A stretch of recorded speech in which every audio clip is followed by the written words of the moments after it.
శుభం బియాదు శ్రీ గురుభ్యో నమః. ఉగాది శుభాకాంక్షలు.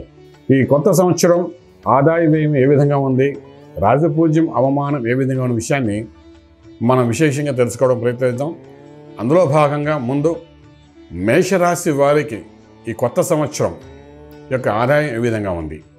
ఏదైనప్పటికీ శని యొక్క మార్పు, బృహస్పతి యొక్క మార్పు, రాహుకేతుల యొక్క మార్పు, ముఖ్యంగా ఈ 4 గ్రహాల యొక్క సంచారం వలన మనిషి యొక్క జీవన విధానంలోని చాలా మార్పులు వస్తున్నాయి. అందులో భాగంగా మేషరాశి వారికి మనం చూసుకుంటే, మేషరాశి వారికి ఆదాయం 2 భాగంలో కనబడితే వ్యయము 14 భాగంలో కనబడుతున్నాయి. అంటే ఖర్చు విపరీతంగా కనిపిస్తున్నాయి. అలాగే రాజపూజ్యం దగ్గరకు వచ్చినప్పుడు 5 భాగంలో కనబడితే అవమానం అనేది 7 భాగంలో కనబడుతున్నాయి. ఇక్కడ ఏంటవుతుందంటే, మేషరాశి వారికి పూర్వాశ్రమంలో ఏమైనా సంపాదించుకుంది ఏమైనా ఉంది అంటే దాని ఈ సంవత్సరం మొత్తం అంతా ఖర్చు పెట్టాల్సిన పరిస్థితి ఏర్పడుతుంది. కారణం ఏంటంటే 12 శనీశ్వరుడు రావడం, ఈ శనీశ్వరుడు లోహమూర్తి అయి ఉండడం, దాని ప్రభావం ఏంటంటే విపరీతమైన ఖర్చులు మనకు మేషరాశి వారికి కనబడుతుంది. ఈ మేషరాశిలో అశ్విని నక్షత్రం, భరణి నక్షత్రము, కృతికా నక్షత్రం మొదటి పాదం మనకు కనిపిస్తుంది.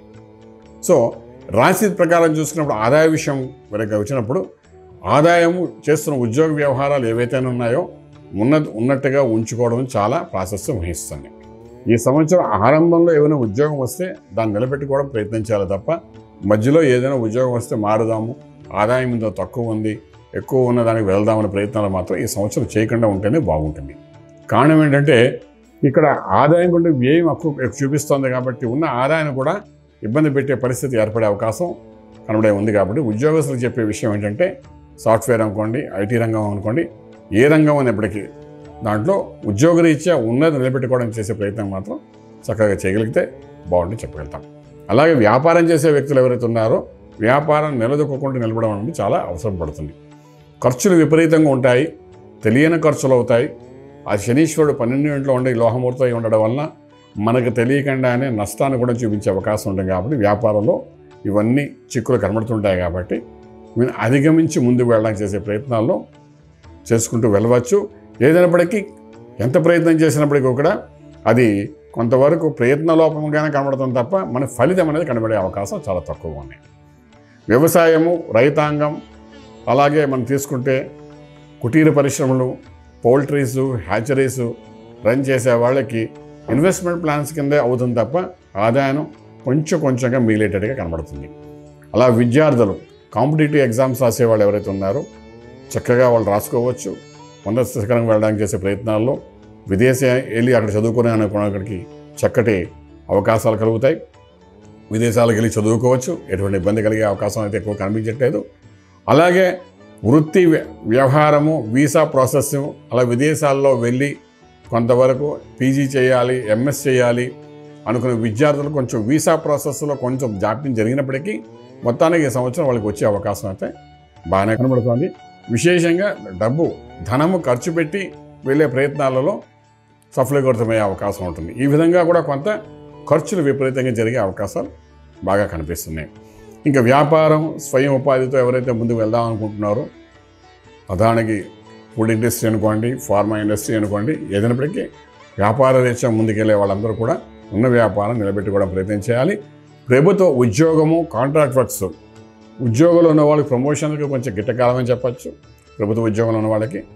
అలాగే ప్రభుత్వం యొక్క కాంట్రాక్ట్ వర్క్స్ చేసే వాళ్ళకి ఇన్కమ్ ఏదైతే ఉందో ప్రభుత్వం నుండి రావాల్సిన కొంతవరకు అటాయించే అవకాశం ఈ సంవత్సరం బాగానే కనిపిస్తుంది. ఇక ముందుకెళ్తే రాజకీయము, రియల్ ఎస్టేట్ చేసేవాళ్ళు ఎవరైతే ఉన్నారో రాజకీయ రంగంలో ఉండే వాళ్ళకి ఖర్చులు విపరీతంగా జరుగుతాయి. ఉన్న వ్యవస్థ నిలబెట్టుకోవడానికి విపరీతమైన ఖర్చు పెట్టవలసిన అవసరం ఉంటుంది రాజకీయ రంగంలో ఉన్న వాళ్ళకి. అలాగే రియల్ ఎస్టేట్ చేసేవాళ్ళు కూడా ఇన్వెస్ట్మెంట్ ప్లాన్స్ మీద ఇన్వెస్ట్మెంట్ చేసుకుంటూ పోవాలి తప్ప దాని ఫలితం ఈ సంవత్సరం పూర్తిగా వస్తుందని చెప్పడానికి అయితే అవకాశం చాలా తక్కువ చెప్పచ్చు. కోర్టు వివాదాలు, అదేవిధంగా జైలు శిక్షలు, internal problems, out of court settlements, ఇవన్నీ విపరీతమైన ఖర్చుతో కూడి ఫలితం మాత్రం మనకు అనుకూలమైన ఫలితం రావడానికి మాత్రం చాలా కష్టపడవలసిన అవసరం ఎంతైనా పడుతుంది. అలాగే అన్నదమ్ముల తగాదాలు అనుకోండి, ఆస్తి పంపకాల విషయాలు అనుకోండి, ఇందులో కూడా కొంతవరకు మనకు నష్టం జరిగే అవకాశం అయితే బాగానే కనిపిస్తుంది చెప్పవచ్చు. ఇంకా కుటుంబ సంబంధాల విషయానికి వచ్చినప్పుడు మానసిక ఒత్తిడి ఎక్కువగానే కనబడుతుంది. 12వ ఇంట్లో ఉన్న శనీశ్వరుడు అలాగే 3వ ఇంట్లో ఉన్న బృహస్పతి వలన విషయంలో కొంతవరకు జాప్యము బద్ధకము పెరుగుతుంది. దాని మూలాన కూడా కొంత నష్టాలు జరిగే అవకాశం ఉంటుంది. కాబట్టి కుటుంబ పరివారంలో కూడా కొంతవరకు మానసిక ఒత్తిడి పొందే అవకాశం బాగా కనబడుతుంది. ఆరోగ్య విషయానికి వచ్చినప్పుడు నిలకడగానే ఉంటుంది. పెద్ద చెప్పుకోదగ్గ ఇబ్బంది అయితే ఉండదు. ఒత్తిళ్ళు అయితే ఉంటాయి కానీ విశేషమైన అనారోగ్య స్థితి అయితే మనకు కనిపించదు.